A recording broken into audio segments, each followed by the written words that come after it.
আসসালামু আলাইকুম। আজকের আলোচনার বিষয় হলো বাড়ি নির্মাণ কাজের সময় দুর্ঘটনায় মৃত্যু হলে আইন অনুযায়ী জনাব ক অপরাধী হবেন কিনা। আমাদের চারপাশে প্রতিদিন বিভিন্ন ধরনের নির্মাণ কাজ হয়। এই নির্মাণ কাজ ছাড়াও বিভিন্ন ধরনের কাজ, যেমন গাছ কাটা, গাড়ি চালানো বা গাড়িতে অ্যাক্সিডেন্ট, বিভিন্ন ধরনের দুর্ঘটনা ঘটে। এখন প্রশ্ন হলো, এগুলো কি কেবল দুর্ঘটনা, নাকি এর পেছনে ফৌজদারি বা দেওয়ানি দায়ও সৃষ্টি হয়? ঘটনা বিশ্লেষণ। ধরা যাক, জনাব ক একজন বাড়ির মালিক। তিনি বাড়ি নির্মাণ করছেন। কাজ চলাকালীন হঠাৎ একটি ভারী বস্তু এসে পড়ে গিয়ে একজন শ্রমিক বা পথচারীর মৃত্যু ঘটে। এখন প্রশ্ন, এই মৃত্যুর জন্য জনাব ক দায়ী হবেন কিনা। প্রাসঙ্গিক আইন ১, দণ্ডবিধি ১৮৬০ অনুযায়ী ধারা ৩০৪ ক থেকে ৩০৪ উম ইচ্ছাকৃত হত্যা, মার্ডার আর অনিচ্ছাকৃত হত্যার culpable homicide not amounting to murder মধ্যে পার্থক্য আছে। যদি কোনো ঘটনায় কারো মৃত্যু ঘটে কিন্তু ইচ্ছাকৃতভাবে না করা হয়, তবে সেটা অবহেলার কারণে মৃত্যু হতে পারে। ২, ধারা ৩০৪ এ, কজিং ডেথ বাই নেগলিগেন্স।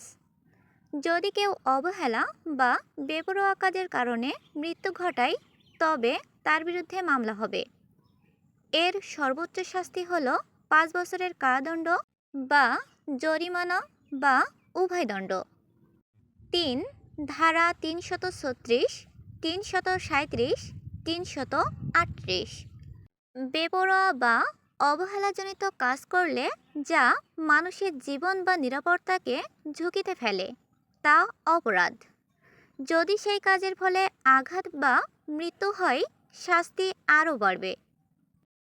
আমাদের প্রত্যেক কাজের জন্য সতর্কতা অবলম্বন করতে হবে, যেন নিজ কাজে অন্য কোনো ব্যক্তির ক্ষতি বা জীবননাশ না হয়। আইনি দায় কার ওপর পড়বে? যদি প্রমাণ হয় জনাব ক যথাযথ সতর্কতা নেননি, যেমন নিরাপত্তা ব্যবস্থা, সেফটিনেট, হেলমেট ছিল না, ভবন নির্মাণের সময় যথাযথ ইঞ্জিনিয়ারিং মানদণ্ড মানা হয়নি, শ্রমিকদের নিরাপত্তা আইন উপেক্ষা করা হয়েছে, তবে জনাব ককে দায়ী করা যেতে পারে। অবহেলার কারণে মৃত্যু ধারা ৩০৪-এর অধীনে। কিন্তু যদি প্রমাণ পাওয়া যায় তিনি সব নিয়ম মানছিলেন, সব সতর্কতা নিয়েছিলেন, তারপরেও হঠাৎ অনাকাঙ্ক্ষিত দুর্ঘটনায় মৃত্যু হয়েছে, সেক্ষেত্রে জনাব ক এর ফৌজদারি দায় থাকবে না। আদালতের নীতি। প্রিন্সিপাল ১, কোনো ঘটনার জন্য যদি জনাব ক এর অবহেলা প্রমাণ না হয়, তাহলে তিনি অপরাধী হবেন না।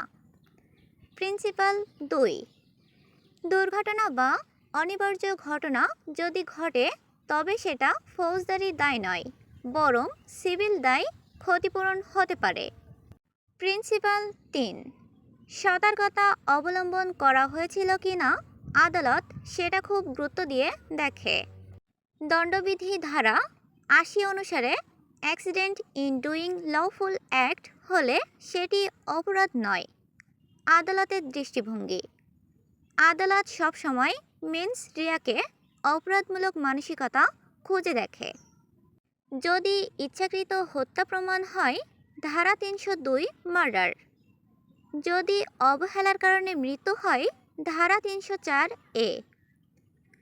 যদি কেবল দুর্ঘটনা হয়, কোনো অপরাধ নয়, তবে সিভিল দায়, ক্ষতিপূরণ আসতে পারে।